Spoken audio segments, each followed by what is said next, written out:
ဒါကတော့ Library အတွက်2026 guidance အတွက်ရထားတဲ့ကတ်လေးပေါ့နော် The Magician ဆိုတဲ့ကတ်လေးရထားတယ် Library 2026ကစကားများများပြောပြီးတော့ communication များများလုပ်ရမယ်နှစ်တစ်နှစ်လို့အရင်မြင်တယ်ပေါ့နော်ပြောမယ်ဆိုညီညီလေးနေရမယ်နှစ်တစ်နှစ်မဟုတ်ဘဲနဲ့ဟိုသွားလိုက်ဒီသွားလိုက်ဟိုကပြောလိုက်ဒါပြောလိုက်ဟိုလူနဲ့ communicate လုပ်လိုက်ဒီလူနဲ့ communicate လုပ်လိုက်အဲ့လိုမျိုးတွေလုပ်ရမယ်နှစ်တစ်နှစ်လို့တော့မြင်နေပေါ့နော် library အနေနဲ့ library ဒီ2026ထဲမှာကိုလုံနိုင်တဲ့အရေးချင်းတစ်ခုကိုချပြခွင့်ရလိမ့်မယ်ဥပမာကိုကဘယ်နေရာမှာကျွမ်းကျင်လဲဥပမာကိုကကွန်ပျူတာမှာကျွမ်းကျင်လား engineering ဘိုင်းမှာကျွမ်းကျင်လားစသဖြင့်ဒါမှမဟုတ်အနုပညာဘိုင်းမှာကျွမ်းကျင်လားကိုကျွမ်းကျင်တဲ့field နဲ့ပတ်သက်ပြီးတော့အများကိုချပြခွင့်ရတဲ့အနေအထားတွေဖြစ်တတ်တယ်ပေါ့နော်ဥပမာကိုယ့်ရဲ့ skill ကိုလူတွေပိုသိလာတာမျိုးဥပမာကိုကတောက်လျှောက်တော့ဒီကျွမ်းကျင်မှုရှိတယ်ဒါပေမဲ့တချို့လူတွေကကိုဒါကိုတက်ပါလားဒီလောက်ထိလုံးနိုင်ပါလားဆိုတာမသိဘူးပေါ့နော်ဒါပေမဲ့ဒီ2026ထဲမှာကျတော့ကိုယ့်ရဲ့လုံးနိုင်တဲ့အရေးချင်းသူဒီဥစ္စာကိုတော်တော်ကျွမ်းကျင်ပါလားဒါလုံးနိုင်ပါလားဆိုပြီးတော့မျက်မြင်ဒိဋ္ဌိတွေ့လာတာမျိုးပေါ့နော်အဲ့လိုမျိုးတွေ library ဖြစ်လာတတ်တယ်ဒီနှစ်မှာကပြီးတော့ library ကဒီနှစ်ကလေအဓိကကို manifest ထားတဲ့အရာတွေတော်တော်ဖြစ်လာဖို့ရှိတယ်ဒီ new year မှာ library manifestation တခုခုများလုပ်ခဲ့တာမျိုးရှိတယ်ဆိုရင်အဲ့ wish တွေကတေချာပေါက်ဖြစ်လာဖို့ရှိရလို့ confirm ထပ်လုပ်ချင်ပါတယ်ဒီ2026မှာနှစ်သစ်အတွက်ဆိုပြီးကို manifest ထားတဲ့အရာတွေတေချာပေါက်ဖြစ်လာဖို့ရှိရ90%လောက်ထိကိုမြင်တယ်ပေါ့နော်ဖြစ်လာဖို့မြင်တယ်ဘာလို့လဲဆိုတော့ကိုကလေတချို့ library ဆိုရင်ဒီကိုလက်ထဲမှာပေါ့နော်လိုအပ်တဲ့အရာတွေအကုန်ရှိနေပြီစပြီးတော့လုံးလိုက်ဖို့ပဲလိုနေတာပေါ့နော်လိုအပ်တဲ့အရာတွေတို့လိုအပ်တဲ့အရေးချင်းတွေတို့လိုအပ်တဲ့ information တွေတို့အဲ့လိုမျိုးတွေအကုန်ရှိနေပြီကွာစပြီးတော့လုံးလိုက်ဖို့ပဲလိုတယ်ဒီ2026ထဲမှာဆိုအဲ့လိုမျိုးတွေစပြီးတော့ဖြစ်လာဖို့မြင်နေပေါ့နော် library လည်းဒီ2026ကကောင်းတဲ့ထဲမှာပါတယ်လို့ပြောလို့ရတယ်အဓိကအလုပ်စီးပွားနဲ့ပတ်သက်ပြီးပြောမယ်ဆိုဝန်ထမ်းတွေပေါ့နော်ဝန်ထမ်းတွေဆိုရင်ဒီ2026ဒီကိုအလုပ်ကတော့အလုပ်များများလုပ်ရမယ်ပေါ့နော်အလုပ်ကတော့နားရက်တော့နေမယ်အလုပ်တွေများများလုပ်ရမယ်ကိုယ့်ရဲ့အရေးချင်းတွေကိုလည်းအထက်လူကြီးသိအောင်ချပြခွင့်ရလိမ့်မယ်အထက်လူကြီးရှိရာ appreciation တွေလည်းရတတ်တယ်ရာတူတိုးလာစာတိုးဆိုတာမျိုးတော့တိတ်တော့မမြင်ဘူးပေါ့နော်ဒါပေမဲ့အဲ့လိုမျိုးအထက်လူကြီးကအခွင့်အရေးပေးတဲ့အနေအထားတွေရလာဖို့တော့မြင်တယ်အဆင်ပြေတဲ့အနေအထားတစ်ခုတော့ရှိရပေါ့နော်ကိုပိုင်စီးပွားရေးလုပ်နေတဲ့သူတွေဆိုရင်လည်း library အနေနဲ့ဒီ2026ထဲမှာကိုပိုင်စီးပွားရေးတွေပို့ပြီးတော့ချဲ့ထွင်လာနိုင်လိမ့်မယ်ပေါ့နော်အချိတ်ဆက်တွေပို့ရလာနိုင်မယ်ဖောက်တယ်တွေပို့တိုးလာတာပေါ့နော်ကိုယ့်ရဲ့အလုပ်ကိုလူပို့တိလာတာမျိုးတွေဖြစ်တတ်တယ်အချစ်ရေးနဲ့ပတ်သက်ပြီးတော့ဆိုရင် relationship ရှိတဲ့သူတွေဒီနှစ်ထဲမှာကတယောက်နဲ့တယောက်ကြားမှာပို့ပြီးတော့ယုံကြည်မှုတွေတိုးလာတာမျိုးတည်တန်းတဲ့အနေအထားတစ်ခုကိုသွားနိုင်တာမျိုးတွေဖြစ်တတ်တယ်ပေါ့နော်ဒီနှစ်က single တွေဆိုရင်လည်းဒီနှစ်မှာကိုယ့်လိုမျိုးပဲပုံစံတူတဲ့သူတရားကိုဘေးနားကိုရောက်လာတတ်တယ်ကိုယ့်လိုမျိုးအဲ့လိုမျိုးညံတွတ်တဲ့သူတို့စကားပြောကောင်းတဲ့သူတို့ကိုနဲ့အဲ့လို personality တစ်ခုခုတူတဲ့သူမျိုးကိုဘေးနားကိုရောက်လာတာမျိုးတွေဖြစ်တတ်တယ်ပေါ့နော်ပြီးတော့ပညာရေးပိုင်းဆိုရင်အရန်ကောင်းတယ် library ပေါ့နော်ပညာရေးပိုင်းမှာကိုလိုချင်တဲ့အနေအထားတစ်ခုကိုလိုချင်တဲ့ goals တစ်ခုကိုရောက်အောင်သွားနိုင်တာမျိုးတွေရှိတယ်အဓိကသတိထားဖို့ကဘာလဲဆိုနည်းနည်းမရှမ်းဖို့ပေါ့နော်ပညာရေးပိုင်းမှာရှမ်းတာမျိုးပေါ့နော်ကိုကအတော်လွန်ပြီးတော့တစ်ခုခုမှရှမ်းသွားတာမျိုးအရန် goals တွေကိုအရန်အဝေးကိုသွားကြည့်မိပြီးတော့အနီးနားကကိုဂရုစိုက်ရမယ့်ဟာလေးတွေကိုသတိလက်လွတ်ဖြစ်သွားတာမျိုးအဲ့ဒါမျိုးလေးတွေတော့နည်းနည်းသတိထားဖို့လိုတယ်ပေါ့နော်ကျမ်းမာရေးပိုင်းဆိုရင်တော့ကျမ်းမာရေးပိုင်းမှာလည်းအဲ့လိုမျိုးအရန် serious ဖြစ်တာမျိုးတော့မရှိဘူးတာမန် minor case လေးတွေလောက်ပဲဖြစ်ဖို့များတယ်အဓိက library ဒီနေ့ထဲမှာဘာဂရုစိုက်ရမလဲဆိုအုံနောက်နဲ့အာယုံကြောပိုင်းဆိုင်ရာဂရုစိုက်ရမယ်ညအိတ်မပျော်တာတို့အာယုံကြောနဲ့ပတ်သက်ပြီးတော့ညအိတ်မပျော်တာမျိုးတို့အာယုံကြောနဲ့ပတ်သက်တဲ့အဲ့လိုမျိုးဝေဒနာတစ်ခုကိုသတိမေ့တာမျိုးပေါ့နော်ဟိုမှာသတိမေ့တာတစ်ခုဆိုကိုဘာလောက်ထားလဲမမိတာတို့အဲ့လိုမျိုးတွေနည်းနည်းဖြစ်တတ်တယ်ဒီနှစ်မှာပြ ပြီးတော့ဥကောင်းပိုင်းဆိုင်ရာဝေဒနာမျိုးလေးနည်းနည်းဂရုစိုက်ဖို့လိုတယ်ပေါ့နော်ဒါ Libra တွေအတွက်2026 guidance လေးပါScorpio တွေအတွက်2026ကိုစားပြုရထားတဲ့ကလေးက Wheel of Fortune ဆိုတဲ့ကလေးရထားတယ်ပေါ့နော် Scorpio တွေ2026ထဲမှာနိုင်ငံရခြားကံအရန်ကောင်းတယ်တချို့ပေါ့နော်အဲ့လိုနိုင်ငံခြားထွက်ဖို့ပြည်ပထွက်ဖို့ကြိုးစားနေတဲ့ Scorpio လေးတွေရှိရဆိုရင်ဒီ2026ထဲမှာတေချာပေါက်ထွက်ဖြစ်လိမ့်မယ်နိုင်ငံခြားမှာရောက်နေပြီးသားရှိတဲ့ Scorpio တွေဆိုရင်လည်းဒီ2026ထဲမှာနေရာအပြောင်းလဲလေးတွေဖြစ်တတ်တယ်ဥမာနေတဲ့မြို့ပြောင်းတာတို့ပြည်နယ်ပြောင်းတာတို့တက်နေတဲ့ကျောင်းပြောင်းတာတို့အဲ့လိုမျိုးတခုခုပေါ့နော်အဆောင်ပြောင်းတာမျိုးပဲဖြစ်စေအဲ့လိုမျိုးအပြောင်းလဲအလှည့်ပြောင်းလေးတွေတော့ဖြစ်လာတတ်တယ်။ Scorpio တွေကဒီ2026ကဘာနှစ်လဲဆိုတော့သူတို့ရဲ့ကာမာပေါ့နော်။ကာမာကြီးရလို့ပြောရမယ်ဘယ်လိုလဲဆိုတော့ပြီးခဲ့တဲ့နှစ်မှာလုပ်ခဲ့တဲ့ကိုယ့်ရဲ့ကောင်းကျိုးဆိုးကျိုးတွေဒီနှစ်ထဲမှာ2026ထဲမှာပြန်ပြီးတော့ effect ပြန်လာမဲ့သဘောမျိုးရှိတယ်။ဥပမာပြီးခဲ့တဲ့နှစ်မှာတချို့ Scorpio လေးတွေပေါ့နော်။သူများပေါ့အဲ့လိုမျိုးနည်းနည်းtricky လောက်ခဲ့တာမျိုးတွေရှိရဲဆိုရင်ဒီနှစ်ထဲမှာကိုကပြန်ပြီးတော့ trick လောက်ခံရတာမျိုးတွေဖြစ်တတ်တယ်ကြုံတတ်တယ်သိလားကိုလောက်ခဲ့တဲ့အတိုင်းပြန်ရမယ်နှစ်ပေါ့နော်ပြီးခဲ့တဲ့နှစ်မှာကိုကအဲ့လိုမျိုးတယောက်ပေါ်မှာကောင်းပေးခဲ့တယ်ဆိုရင်ဒီ2026ထဲမှာကိုပေါ်ကောင်းပေးတဲ့သူပြန်လာမယ်နှစ်လို့ပြောလို့ရတယ်ဘာလို့လဲဆိုတော့ Wheel of Fortune ဆိုတဲ့သဘောကသူကကာမာနဲ့ပတ်သက်တဲ့ကတ်တစ်ခုပေါ့နော်ကံပေါ့ကံအကြောင်းတရားပေါ့ကိုလုတ်ခဲ့တဲ့ကံနဲ့ပတ်သက်ပြီးတော့ပြန်ဖြစ်လာနိုင်တဲ့အနေအထားတွေအများကြီးရှိတယ်။အဲ့တော့ကြောင့်ပြီးခဲ့တဲ့နှစ်တွေမှာကိုကစိတ်ထားကောင်းကောင်းမွန်ထားပြီးတော့သူများပေါ်မှာကျင်နာပြီးခဲ့တာမျိုးလေးတွေများများလုပ်ခဲ့တယ်ဆိုရင်2026ကလုံးဝကြောက်စရာမလိုကိုယ့်ပေါ်မှာလည်းကျင်နာပြီးတော့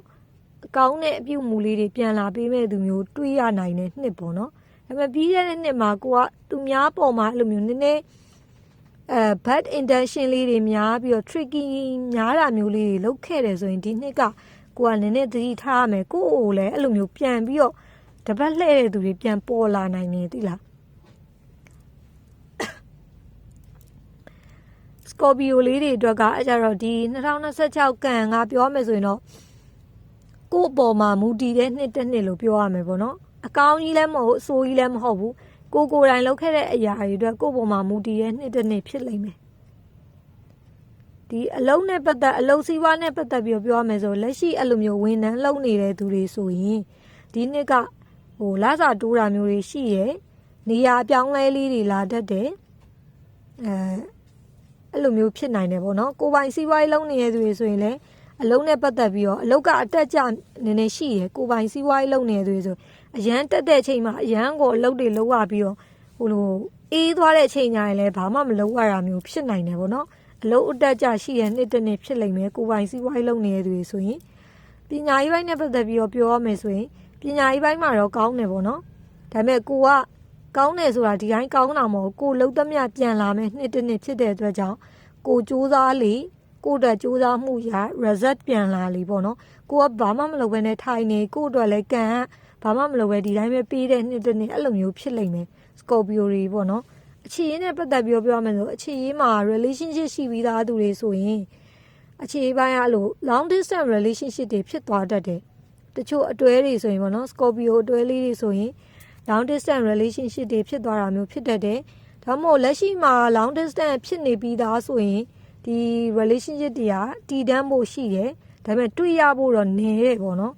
အဲ့လိုမျိုး online ကနေပဲတွေ့ရတာမျိုးတွေဖြစ်ဖို့များတယ်ဒီနှစ်က2026ထဲမှာပေါ့နော်ပြီးခဲ့တဲ့နှစ်ကအဲ့လိုမျိုး long distance relationship တွေ Scorpio လေးတွေပြီးခဲ့တဲ့နှစ်မှာ2ခေါက်လောက်တွေ့ရတယ်ဆိုရင်တော့ဒီ2026ထဲကျရင်တစ်ခေါက်လောက်ပဲတွေ့ရတာမျိုးတွေဖြစ်တတ်တယ်တွေ့ရတာနည်းတတ်တယ်ပေါ့နော်တယောက်နဲ့တယောက်နဲ့အဆက်အသွယ်မပြတ်လေးတော့ဖြစ်နေတတ်တယ်ရှိနေတတ်တယ်single Scorpio လေးတွေရှိရဆိုရင်ဒီနှစ်ထဲမှာကလူတယောက်တော့တွေ့လာဖို့ရှိတယ်အဲ့လူကလည်းအဲ့လိုမျိုးကိုနဲ့လူမျိုးမတူတာတို့ဘာသာမတူတာတို့အဲ့လိုမျိုးလေးဖြစ်တတ်တယ်ဒါမှမဟုတ်ရင်လည်းကိုနဲ့အတူတူအနီးနားမဟုတ်ဘဲနဲ့အဝေးရသူမျိုးသွားဖြစ်တတ်တယ်သိလားအဲ့လိုမျိုးဖုန်းတို့ social media တခုခုကနေတွေ့တာမျိုးတို့အဲ့လိုမျိုးဖြစ်တတ်တယ်ပေါ့နော်တယောက်ယောက်ကတော့တွေ့လာဖို့ရှိတယ်တယောက်တည်း အထီးကျန်ပြီးတော့သွားမယ်နှစ်တော့မဟုတ်ဘူးဒါပေမဲ့အဲ့တယောက်တွေ့လာတဲ့တယောက်ကလည်းကိုနဲ့လောင်းတန်းထိတွဲနိုင်မယ်အဆင့်ထိရောက်ဖို့ကတော့နည်းနည်းမျှော်လင့်လို့တော့မရသေးဘူးပေါ့နော် single Scorpio လေးတွေအနေနဲ့ကပြီးကျမ်းမာရေးပိုင်းပေါ့နော်ကျမ်းမာရေးပိုင်းနဲ့ပတ်သက်ပြီးပြောရမယ်ဆိုရင်ကျမ်းမာရေးပိုင်းကသွေးတိုးတာတို့သွေးကျတာတို့အဲ့လိုမျိုးအတက်ကြမြန်တဲ့ကိစ္စမျိုးလေးblood pressure နဲ့ပတ်သက်ပြီးတော့ဖြစ်တတ်တယ်ပြီးတော့လေနဲ့ပတ်သက်တဲ့ဝေဒနာလေးတွေသတိထားဖို့လိုတယ်ပြီးတော့အဲ့လိုမျိုးရင်အန်နေနည်းနည်းသတိထားဖို့လိုတယ်ပေါ့နော်ကားမောင်းတာတို့စိုက်ကယ်မောင်းတာတို့ပဲဖြစ်စေကားစီးနှင်းတာတို့ဆိုင်ကယ်စီးနှင်းတာတို့ပဲဖြစ်စေအဲ့ဒါနဲ့ပတ်သက်တဲ့အန္တရာယ်လေးတွေသတိထားဖို့လိုတယ်တခြားထူထူတော့တိတ်တော့မမြင်ဘူးပေါ့နော်ဒါ Scorpio တွေအတွက်2026 guidance ဗီဒီယိုလေးဖြစ်ပါတယ်ဒါကတော့ Sagittarius တွေအတွက်2026အတွက် guidance အတွက်ကိုစားပြုကလေးရထားတာပေါ့နော် Sagittarius တွေအနေနဲ့ဒီ2026ကဘယ်လိုမျိုးလဲဆိုတော့အရန်ကောင်းတဲ့နှစ်လည်းမဟုတ်ဘူးအရန်ဆိုးတဲ့နှစ်လည်းမဟုတ်ဘူးပုံမှန်လေးပေါ့နော်မျှကြည်လေးရှိပြီးတော့သွားနေမယ်နှစ်လို့တော့မြင်နေ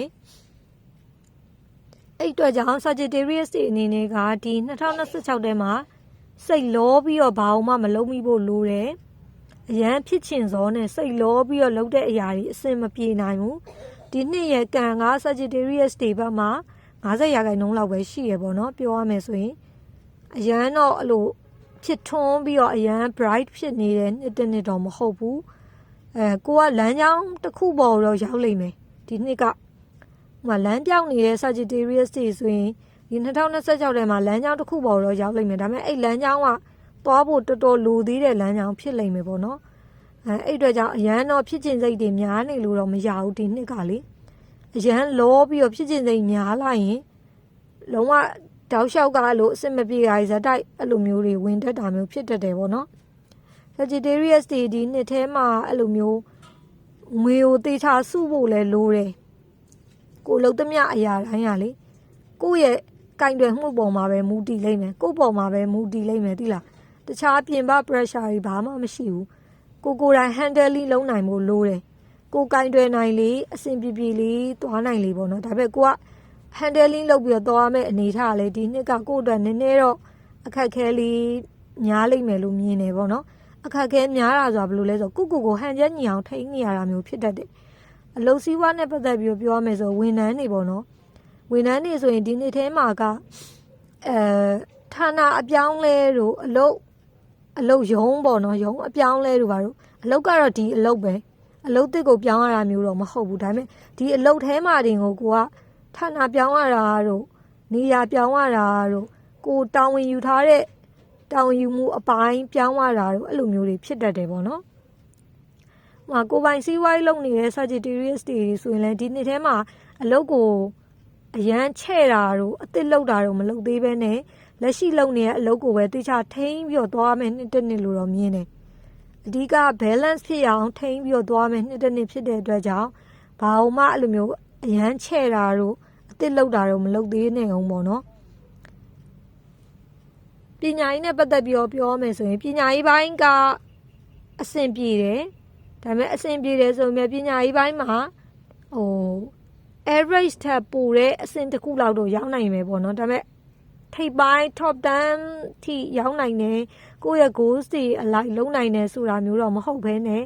average ထက်အဆင့်ထက်ပိုတဲ့အနေအထားတစ်ခုလောက်ထိတော့ကိုကသွားနိုင်မဲ့သဘောမျိုးတွေ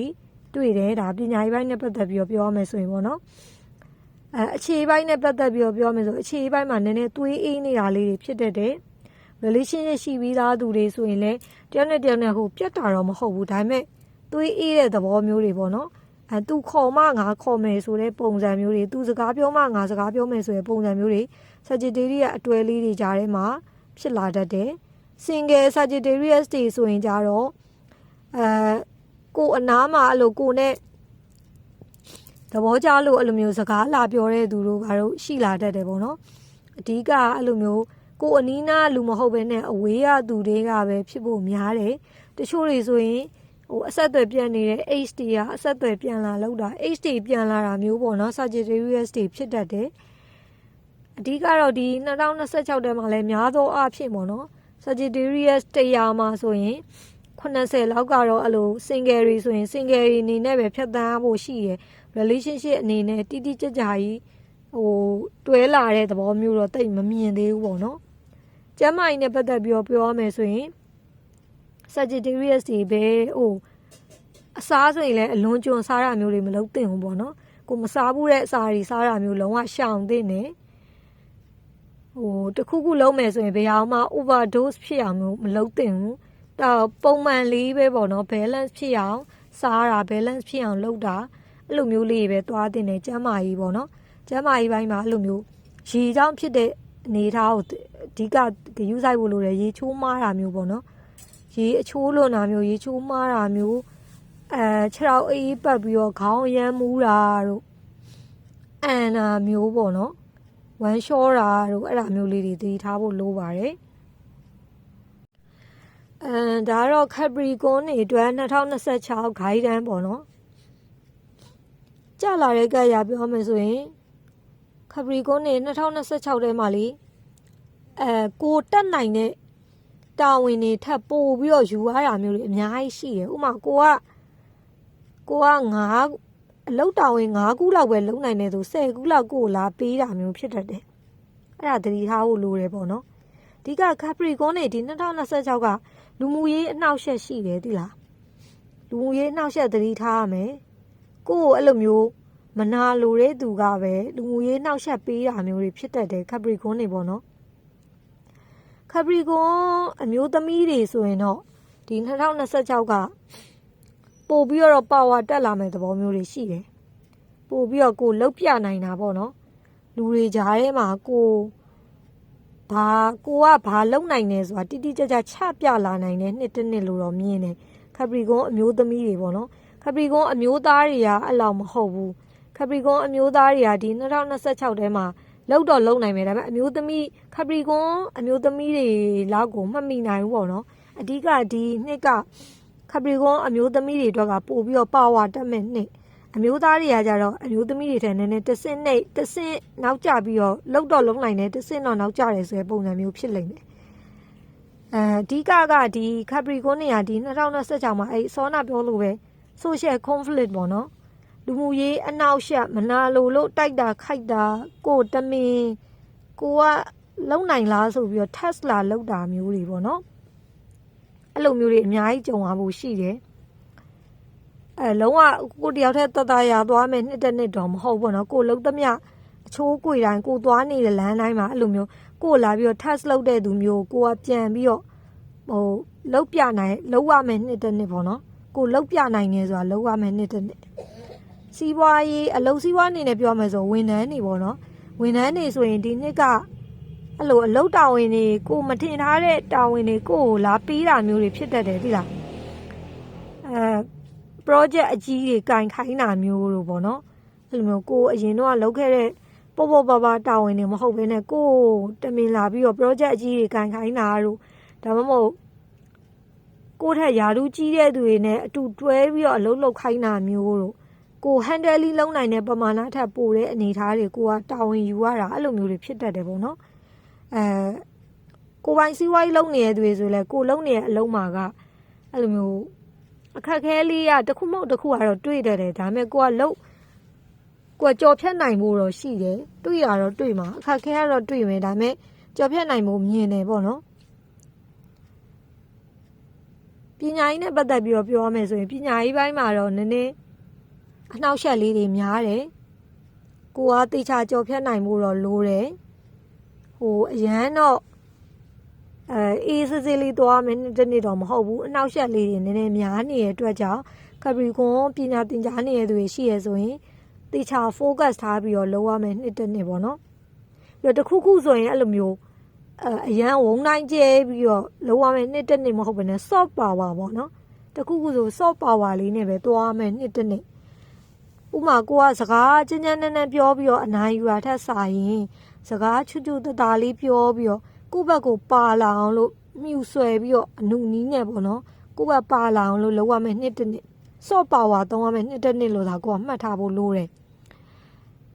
ပြီးတော့အခြေရေးပေါ့နော်အခြေရေးမှာဆို relationship ရှိပြီးသားသူတွေဆိုရင်လေဒီနှစ်ထဲမှာကအဲ့လို ယောက်နဲ့တယောက်နဲ့သဘောထားမတိုက်ဆိုင်တာတွေများတတ်တယ်အဆင်မပြေတာစကားပြောရတာအဆင်မပြေတာတယောက်နဲ့တယောက်အစိမကတ်တာအဓိက Capricorn relationship ရှိပြီးသားဆိုရင်အမျိုးသမီးကအမျိုးသားကိုအနိုင်ယူနိုင်တဲ့ပုံစံမျိုးတွေပို့အများကြီးဖြစ်လာတတ်တယ်Capricorn အမျိုးသားတွေကကြတော့ကိုတစ်ဖက်ကကိုချစ်သူကိုကအရှုံးပေးရတာမျိုးပိုများတတ်တယ်ပေါ့နော်single တွေနေနဲ့ဆိုရင်ကိုနဲ့အဲ့လိုမျိုး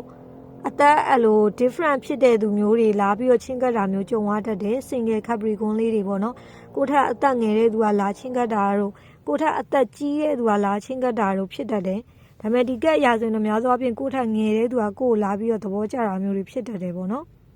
ကျမ်းမာရေးကတော့လုံးဝကောင်းတယ်ဘာတစ်ခုမှမဖြစ်တာမျိုးများတတ်တယ်ဖြာရနာတာတောင်မဖြစ်ဘဲနဲ့နှစ်တစ်နှစ်ကိုဖြတ်သန်းနိုင်တယ်ဆိုတဲ့ပုံစံမျိုးတွေဖြစ်လာတတ်တယ်ပေါ့နော် Capricorn နေဒီနှစ်မှာသတိထားဖို့ကတော့လူမှုရေးအနှောက်အယှက်ပဲဒါပေမဲ့ကိုယ့်ရဲ့ power တွေပို့တက်လာနိုင်မယ်နှစ်တစ်နှစ်လို့တော့မြင်ပါတယ်ဒီနှစ်ကလေဒီတစ်ခါမှာတော့ Aquarius တွေအတွက်2026 guidance ပေါ့နော် Aquarius တွေအတွက်ကြာလာတဲ့2026ကတ်လေးက The Sun ဆိုတဲ့ကတ်လေးပါ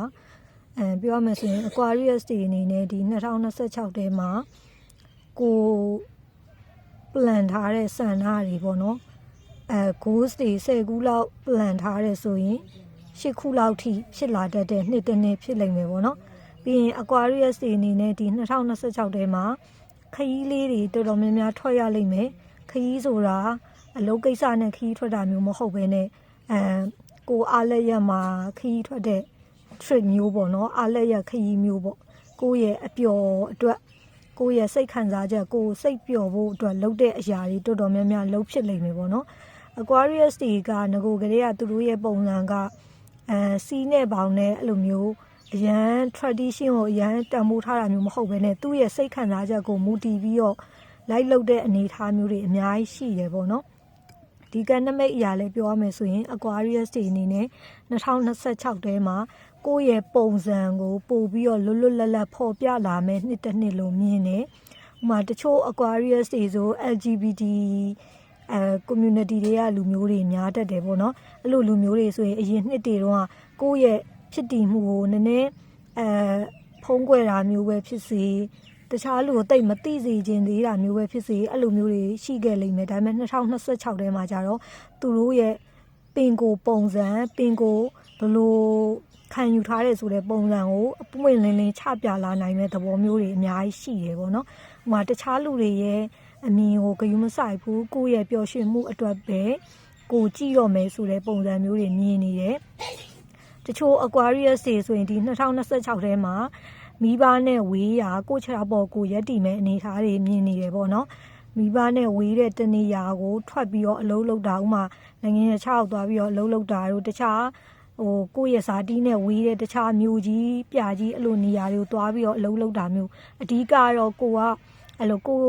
အုပ်ထိန်းသူတွေမိဘနဲ့ supporting အထောက်ပံ့နေနဲ့ဝေးတဲ့တနေရာကိုသွားပြီးတော့ကိုခြေထောက်ပေါ်ကိုရက်တည်ပြီးတော့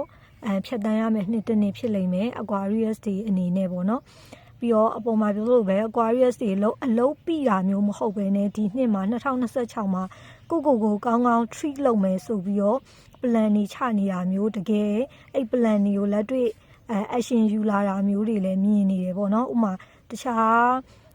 နိုင်ငံခြား trip တွေသွားတာမျိုးပေါ့နော်အလဲပတ်ခရီးတွေများများသွားတာတို့ပြီးတော့တခြား event ပေါ့နော်ပွဲလေးတွေပျော်ပွဲရှင်ပွဲလေးတွေသွားတာတို့ကိုယ့်ရဲ့ inner child ပေါ့နော်အဓိကကိုငငယ်တုန်းကလှုပ်ချင်ခဲ့တဲ့ဆန္ဒတွေကို2026ထဲမှာအကောင့်ထဲပေါ် action ယူပြီးတော့လှုပ်ဖြစ်လိမ့်မယ်လို့အများဆုံးမြင်တယ်။မှာကို inner child ကိုယ့်ရဲ့ငငယ်တုန်းကပေါ့နော်ကိုလှုပ်ချင်ခဲ့ပေမဲ့အခြေအနေတစ်ခုခုအကြောင်းကြောင့်ဆန္ဒမပြေခဲ့တဲ့အခြေအနေတွေကိုဒီ2026ကိုအသက်အရွယ်တစ်ခုရလာတဲ့အချိန်မှာပြန်လှုပ်တယ်ဆိုတဲ့ပုံစံမျိုးတွေအများကြီးဖြစ်လာဖို့မြင်ပါတယ်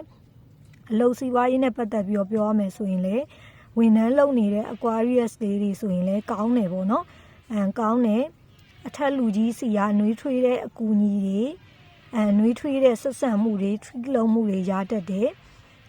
လုပ်ငန်းခွင်ထဲမှာပျော်ရမယ်ပေါ့နော်ပြောရမယ်ဆို healthy healthy environment တွေဖြစ်လာလိမ့်မယ်ပေါ့နော်လုပ်ဖို့ကိုင်ဘတ်တွေနဲ့လည်းအပေးယူမျှနေရမျိုးလေးတွေဖြစ်လာတတ်တယ်ကိုယ်ပိုင်စီးပွားရေးလုပ်နေတဲ့ Aquarius တွေအနေနဲ့ဆိုရင်လည်းကောင်းတယ်ပေါ့နော်ကိုယ့်ရဲ့အလုပ်တွေရှေ့ဆက်တိုးပြီးတော့ချဲ့ထွင်ပြီးတော့လှုပ်လာရတာမျိုးတွေအများကြီးမြင်နေပေါ့နော်ကိုလှုပ်ချင်တဲ့ဆန္ဒတိုင်း free will ပေါ့နော်လုံးဝလွတ်လွတ်လပ်လပ်နဲ့ကိုပုံဖော်ပြီးတော့လုံနိုင်တဲ့အနေအထားမျိုးတွေဖြစ်လိမ့်မယ်ပြီးတော့ပညာရေးနဲ့ပတ်သက်ပြီးပြောရမယ်ဆိုပညာရေးနဲ့လည်းကောင်းတယ်ဒါပေမဲ့ပညာသင်ကြားနေစေ Aquarius လေးတွေကဘာသတိထားမလဲဆိုအပျော်မလွန်ဖို့သတိထားမယ်ပေါ့နော်ဥပမာပညာရေးတော့ကောင်းတယ်ဆိုပေမဲ့လို့ပညာရေးဘက်မှာအာယုံသိမ့်မရောက်ဖွဲ့နေတခြားကဏ္ဍတွေကို focus လုပ်လွန်းအားကြီးပြီးတော့ပညာရေးဘက်မှာနည်းနည်းအားလျော့သွားတာမျိုးလေးတွေဖြစ်တတ်တယ်ဥမာစာမပွဲနီးတဲ့အချိန်ဒီတိုင်းစာမလုပ်ဖဲနဲ့အဲ့လိုမျိုးပျော်ပွဲရှင်ပွဲလေးတွေသွားတာတို့ခရီးတွေအထွက်များနေတာတို့အဲ့လိုမျိုးလေးတွေဖြစ်ပြီးတော့ပညာရေးပိုင်းမှာအားလျော့တတ်တာမျိုးလေးတော့သတိထားမယ်ပေါ့နော်အခြေရေးနဲ့ပတ်သက်မယ်ဆိုရင် relationship ရှိတဲ့သူတွေဆိုရင်လည်းဒီ2026ထဲမှာအဆင့်တွေပို့ပြီးတော့တက်နိုင်မယ်ပေါ့နော် long term relationship တွဲလာတဲ့ Aquarius တွေဆိုရင်2026ထဲမှာစေ့စပ်တာမျိုးတို့အိမ်အောင်ပြုဖို့အတွက်လမ်းစာပွင့်လာတာမျိုးတို့စသဖြင့်ဖြစ်တတ်တယ်single လေးတွေဆိုရင်လည်း single တွေကတော့လေပြောရမယ်ဆိုရင်တော့ဒီ2026ထဲမှာ single Aquarius တွေအနေနဲ့က relationship ဆိုတာကြီးကိုအရင်မစင်းစားတော့ဘဲနဲ့ကိုပျော်ရွှင်မှုအတွက်ပေါ့နော်ကို self love ထားပြီးတော့ပဲတယောက်တည်းရှေ့ဆက်မယ်ဆိုတဲ့ပုံစံမျိုးတွေမြင်နေရတယ်အဲ့အတွက်ကြောင့် single Aquarius လေးတွေကတော့ RS ရဖို့အတွက်အရင်မမြင်သေးဘူးပေါ့နော်ကိုယ့်ရဲ့ပျော်ရွှင်မှုကိုပဲရှေ့တန်းတင်ပြီးတော့ကိုပါကိုတယောက်တည်းအေးစစ်စစ်ဖြစ်တမ်းမယ်နှစ်တနေ့ဖြစ်နိုင်တယ်ကျမ်းမာရေးပေါ့နော်ကျမ်းမာရေးအနေနဲ့ဆိုရင်လည်းအထူးတက်လေတော့အရန် serious ဖြစ်နေရမျိုးတော့မမြင်ဘူးဒါပေမဲ့အဲ့လိုမျိုးရှင်ကားစီးနေတာမောင်းနေတာအဲ့လိုမျိုးလေးတော့နည်းနည်းသတိထားပေးဖို့လိုတယ်ကိုကသတိမထားမိလိုက်တဲ့ယောဂဝေဒနာမျိုးလေးတွေရုပ်တရက်ဖြစ်လာတာမျိုးလေးတွေလည်းဖြစ်တတ်တယ်ပေါ့နော် serious အနေထားပြီးတော့မမြင်ပေမဲ့လို့အဲ့လိုသတိလက်လွတ်အရန်အပျော်လွန်ပြီးတော့careless ဖြစ်တာမျိုးတော့မဖြစ်ဖို့လိုတယ်ပေါ့နော်ကြံတဲ့အဆိုးတွေတော့မရှိပါဘူးဒါတော့ Aquarius တွေအတွက်ဒီ2026 guidance လေးပေါ့နော်ဒီခါမှာဆိုရင်တော့ Zodiac 12ခုမှာနောက်ဆုံးဖြစ်တဲ့ Pisces တွေအတွက်2026 guidance ကကိုစားပြုကတ်လေးဆွဲတဲ့နေရာမှာ Judgment ဆိုတဲ့ကတ်လေးရထားတယ်ပေါ့နော်ပြောမယ်ဆိုရင်2026က Aquarius တွေအတွက်ဘဝတစ်ခုကိုစတင်တဲ့အနေအထားလို့ပြောလို့ရတယ် Judgment ဆိုတာကဒါခရိယန်အယူဆရဆိုရင်ရှင်ပြန်ထမြောက်တဲ့နေ့ပေါ့နော်ရှင်ပြန်ထမြောက်တဲ့နေ့နားလည်တဲ့လောက်ပြောရမယ်ဆိုရင်ဒီ Judgment နေ့မှာဆိုရင်သူတို့ခရိယန်တမိုင်းကြောင်းရဆိုယေရှုကရှင်ပြန်ထမြောက်လာတဲ့အနေအထားအဲ့လိုနေ့မှာဆိုရင်ဒီသေလွန်ပြီးတဲ့သူတွေကလည်းပြန်ထမြောက်လာပြီးတော့ဘုရားသခင်စီကနေပြီးတော့အဆုံးဖြတ်ပေါ့နော်ကောင်းခြင်းဆိုးခြင်းတွေခံရမယ်နေ့ကိုလုပ်ခဲ့တဲ့ကုသိုလ်တရားအကုသိုလ်တရားအရာအဲ့လိုဆုံးဖြတ်ခံရမယ်နေ့တစ်နေ့ပေါ့နော်အဲ့လိုမျိုးလို့မှတ်သားဘူးတယ်ပေါ့နော်အဲ့ကြတော့ဒီ Pisces တွေအတွက်လည်း2026ဒီဘလို့နှစ်မျိုးဖြစ်မလဲဆိုရင်ကိုပြီးခဲ့တဲ့နှစ်တွေမှာလုပ်ခဲ့တဲ့ကောင်းခြင်းဆိုးခြင်းတွေရဲ့effect တွေပေါ့နော်တက်ရောက်မှုပေါ့တက်ရောက်မှုတွေကိုပြန်ခံစားရမယ်နှစ်တစ်နှစ်လို့မြင်တယ်ပြီးခဲ့တဲ့နှစ်မှာ2025 24မှာပေါ့နော်ကောင်းကောင်းမွန်မွန်နဲ့ပေါ့နော်တခြားသူတွေပေါ်မှာအကျဉ်းသားတရားထားပြီးတော့ကောင်းကောင်းမွန်မွန်ဖြတ်ကျော်ခဲ့တဲ့ Pisces တွေဆိုရင်2026ထဲမှာအဲ့ဒါနဲ့ပတ်သက်တဲ့ rewards တွေပေါ့နော်ထိုက်တန်တဲ့စုရလက်တွေပြန်ရလာဖို့ရှိတယ်ဒါမှမဟုတ်ပြီးခဲ့တဲ့နှစ်တွေမှာကိုကတခြားသူတွေပေါ်မှာ bad intention တွေများခဲ့တယ် tricky လုပ်ခဲ့တာတွေများခဲ့တယ်ဒါမှမဟုတ်မရည်ရွယ်ပဲဖြစ်စေရည်ရွယ်ပြီးဖြစ်စေလုပ်ခဲ့တဲ့အမှားတွေများခဲ့တယ်ဆိုရင်အဲ့ဒီ Pisces တွေအနေနဲ့ကဒီ2026ထဲမှာ karma return ပြန်လာမယ်နှစ်တစ်နှစ်လို့မြင်တယ်ပေါ့နော်ကိုလုပ်ခဲ့တဲ့အတိုင်းပြန် just လုပ်ခံရမယ်ပေါ့နော်ပြီးတော့ဒီ2026မှာဆို Pisces တွေအနေနဲ့လမ်းသစ် lifestyle သစ်ပေါ့နော်ကိုလက်ရှိရှောက်နေတဲ့လမ်းနဲ့မတူဘဲနဲ့တခြား new path တစ်ခုကိုရှောက်ရဖို့အတွက်ဖြစ်လာဖို့မြင်နေပေါ့နော်Pisces တွေပြီးတော့ပါရှိလဲဆိုရင်မိတ်ဆွေဟောင်းနေပေါ့နော်ကိုနဲ့အဆက်အသွယ်ပြတ်နေတာကြာပြီဖြစ်တဲ့မိတ်ဆွေဟောင်းနေနဲ့အဆက်အသွယ်ပြန်ရလာတာတို့ဒါမှမဟုတ်အရင်တုန်းကတွေးခဲ့ဘူးတဲ့ H တရားပြန်လာတာတို့ပြန်ဆက်သွယ်လာတာတို့အဲ့လိုမျိုးတွေရှိဖြစ်တတ်တယ် ပြီးတော့ပြဿနာဟောင်းနေလဲပြန်ပေါ်တတ်တယ်ပေါ့နော်ကိုပြီးပြီလို့ထင်ထားတဲ့ကိစ္စတွေမပြီးသေးဘဲနဲ့2026ထဲထိဆက်ပါလာတာမျိုးဆက်ပြီးတော့ဖြည့်ရှင်းရတာမျိုးတွေဖြစ်တတ်တယ်ဥပမာကိုကပြီးခဲ့တဲ့နှစ်မှာငါဒါတော့ဖြည့်ရှင်းနိုင်လိုက်ပြီး complete ဖြစ်ပြီပေါ့နော်လုံးဝဒီ end ဖြစ်သွားပြီလို့ထင်ထားတဲ့ကိစ္စတွေ2026ထဲမှာတဖန်ပြန်လာပြီးတော့ပတ်သက်ရဖို့အကြောင်းရင်းတွေရှိတယ်အဲကြတော့သတိထားဖို့ကပြဿနာဟောင်းနေပြန်ပေါ်တတ်တာကိုသတိထားဖို့လိုမယ်ပေါ့နော်ပြီးတော့တချို့ကိုဖြည့်ရှင်းလိုက်နိုင်ပြီလို့ထင်တဲ့ကိစ္စတွေကမပြီးသေးဘဲနဲ့2026ထဲမှာအစပြန်ထွက်လာတာမျိုးတွေပြန်ဖြည့်ရှင်းရတာမျိုးhandling လုပ်ရတာမျိုးလေးတွေဖြစ်တတ်တယ်ပေါ့နော်ပြီးတော့ဒီ2026ထဲမှာဆိုရင် Pisces တွေအနေနဲ့ကဘာရှိလဲဆိုရင်ကိုကလေလူအများရဲ့လွယ်ဝေးဖန်တာကိုခံရတတ်တယ်သိလားကိုဘလို့ပဲကောင်းတာလုပ်နေစေစိုးတာလုပ်နေပါစေလူတွေကကိုမြင်တာနဲ့ကိုတကယ် effort ထုတ်နေတာကိုမမြင်မဲနဲ့အပေါ်ယံကြည့်ပြီးတော့လွယ်ဝေးဖန်တာမျိုးတွေခံရတတ်တယ်ပေါ့နော်အဲ့ဒါမျိုးလေးသတိထားဖို့လိုတယ်ပြီးတော့ Pisces တွေအနေနဲ့ကဒီ2026နှစ်ကအရန်ကောင်းနေတဲ့နှစ်တစ်နှစ်တော့မဟုတ်ဘူးပေါ့နော်အဓိကအစမှာပြောခဲ့သလိုပဲကိုပြီးခဲ့တဲ့နှစ်တွေမှာလုပ်ခဲ့တဲ့ action တွေရဲ့ effect ကိုပြန်ရမယ်နှစ်တစ်နှစ်ဖြစ်တဲ့အတွက်ကြောင့်တချို့ကိစ္စလေးတွေမှာဆိုရင်နည်းနည်းမဖြစ်မနေဆုံးဖြတ်ရခက်တဲ့အနေအထားလေးတွေကြုံရတတ်တယ်မဖြစ်မနေကိုကဘယ်အနေအထားကိုဆက်သွားမလဲဆက်လိုက်မလဲဆိုတဲ့အနေအထားလေးကြုံရတတ်တယ်ပေါ့နော်အလုပ်စီးပွားရေးနဲ့ပတ်သက်ပြီးတော့ပြောရမယ်ဆိုရင်ဝန်ထမ်းလုပ်နေတဲ့ Pisces တွေပေါ့နော်ဝန်ထမ်းလုပ်နေတဲ့ Pisces တွေဆိုရင်အလုပ်အခြေအနေအပြောင်းလဲလေးတွေဖြစ်တတ်တယ်အလုပ်နေရာတစ်ခုကိုပြန်ပြီးတော့လောက်ရတာမျိုးဒါမှမဟုတ်ကိုယ့်ရဲ့အလုပ်ဟောင်းကနေပြန်ခေါ်လို့အလုပ်ဟောင်းကိုပြန်သွားရတာအလုပ်ဟောင်းကိုပြန်လောက်ရတာဆိုတဲ့ပုံစံမျိုးတွေနည်းနည်းရှိရပေါ့နော်ကိုပိုင်စီးပွားရေးလုပ်နေတဲ့ Pisces လေးတွေဆိုရင်လည်းဒီနှစ်ထဲမှာလုပ်ငန်းကအတက်ကြနည်းနည်းလေးမြန်တတ်တယ်လုပ်ငန်းအရန်တက်နေတဲ့အချိန်မှာအလုပ်တွေရန်လောက်ရပြီးတော့လုပ်ငန်းကျတဲ့အချိန်မှာကြာရင်လည်းအခြေအနေတွေအရန်ကိုနှီးပြီးတော့အေးနေတာမျိုးတွေနည်းနည်းဖြစ်တတ်တယ်ပေါ့နော်ပညာရေးနဲ့ပတ်သက်ရင်ကြတော့လေပညာရေးမှာနည်းနည်းခြေလန်းအမှားမခံတဲ့အထီးကိုက်မခံတဲ့အနေအထားမျိုးလေးတွေရှိတယ်အဲ့အတွက်ကြောင့်ပညာသင်ကြားနေတဲ့ Pisces တွေဆိုရင်ပညာရေးကိုတေချာဦးစားပေးဖို့ဂရုစိုက်ဖို့လိုတယ်ပေါ့နော်လုံးဝစိတ်ချလက်ချသွားလို့တော့မရဘူးနည်းနည်းအသွားမတော်တလန်းပေါ့နော်အစားမတော်တလုတ်ဆိုတဲ့ပုံစံမျိုးနည်းနည်းဖြစ်တတ်တယ်အဲ့အတွက်ကြောင့်ပညာရေးသင်ကြားနေတဲ့သူတွေဆိုရင်အာယုံလေးနည်းနည်းပိုစိုက်ထားဖို့လိုတယ်အခြေရင်းနဲ့ပတ်သက်ကြတော့ relationship ရှိတဲ့သူတွေဆိုအရင် age တွေပြန်လာပြီးတော့ဇလန်းရှုပ်တာမျိုးတွေတည်ထားရမယ်ပေါ့နော်လက်ရှိ relationship မှာပျော်နေပြီဆိုပေမဲ့လို့အရင် age တွေပြန်လာပြီးတော့ဇလန်းရှုပ်တာတို့အရင်ပြဿနာဟောင်းတွေပြန်ပွားပြီးတော့အဲ့ဒါတွေကိုဖြေရှင်းရတာတို့ဒါမျိုးလေးတွေဖြစ်တတ်တယ်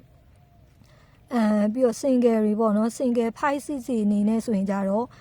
single Pisces တွေလည်းအဲ့လိုမျိုး HD ပြန်လာတာမျိုးရှိတယ်ကိုကလုံးဝ mood on နိုင်ပေါ့နော် mood on နိုင်ပြီးတော့လုံးဝတယောက်တည်း new energy new love နဲ့အခြေအနေကိုစတင်တော့မယ်ဆိုကမှ HD ကပြန်လာဆက်သွယ်တာတို့ဖြစ်တတ်တယ်ဒါမှမဟုတ်ရင်လည်းတချို့ Pisces single လေးတွေဆိုရင်ကိုယ့်ရဲ့တငယ်ချင်းမိတ်ဆွေတွေကပဲကိုလာပြီးတော့သဘောကျတာတို့ propose လုပ်တာတို့ဒါမျိုးလေးတွေမြင်နေတယ်ပေါ့နော်ကျမ်းမာရေးနဲ့ပတ်သက်ရင်ကြတော့ယောဂဝေဒနာဟောင်းနေပြန်ပြီးတော့ပေါ်တတ်တယ်တခုတတိထားမှာ Pisces တွေ2026ထဲမှာကျမ်းမာရေးစိုးရင်လဲပေါ့နော်အရန်ဆိုးတဲ့အနေအရန်ဆိုးတယ်ဆိုတာဘယ်လိုမျိုးလဲဆိုတော့ဖြားရင်တောင်မှကွာကိုပါကိုဆေးတောက်ပြီးတော့ပျောက်တာမျိုးမဟုတ်ပဲနဲ့ဆေးကန်းကိုမဖြစ်မနေသွားပြီးတော့ပြင်းပြင်းထန်ထန်ခံစားပြီးတော့မှတက်တာသွားတဲ့ပုံစံမျိုးတွေနည်းနည်းမြင်နေပေါ့နော် recover တော့ပြန်ဖြစ်နိုင်မယ်ဒါပေမဲ့အဲ့လို recover ပြန်ဖြစ်ဖို့အတွက်ကကိုကအဲ့လိုမျိုး level တစ်ခုလောက်ထိကိုအဲ့လိုမျိုးကိုကအရန်ကိုခံအားတွေကြာပြီးတော့ဖြားတာနာတာအဲ့လိုမျိုးတွေဖြစ်တတ်တယ်ပေါ့နော်အဲ့ကြတော့ Pisces တွေအနေနဲ့ကျမ်းမာရေးမှာလည်းနည်းနည်းလေးသတိထားဖို့လိုတယ်သတိလက်လွတ်နေလို့တော့မရဘူးပေါ့နော်ဖြစ်ရင်လည်းအဲ့လိုအဆုံးအထိဖြစ်တဲ့ပုံစံမျိုးပေါ့နော်အဆုံးအထိဖြစ်ပြီးမှ recover ပြန်ဖြစ်တဲ့ပုံစံမျိုးမဖြစ်ရင်လည်းဘာမှမဖြစ်ဘူးအဲ့လိုမျိုးတွေနည်းနည်းမြင်နေပေါ့နော်ဒါကတော့ Pisces တွေအတွက်2026 guidance ဖြစ်ပါတယ်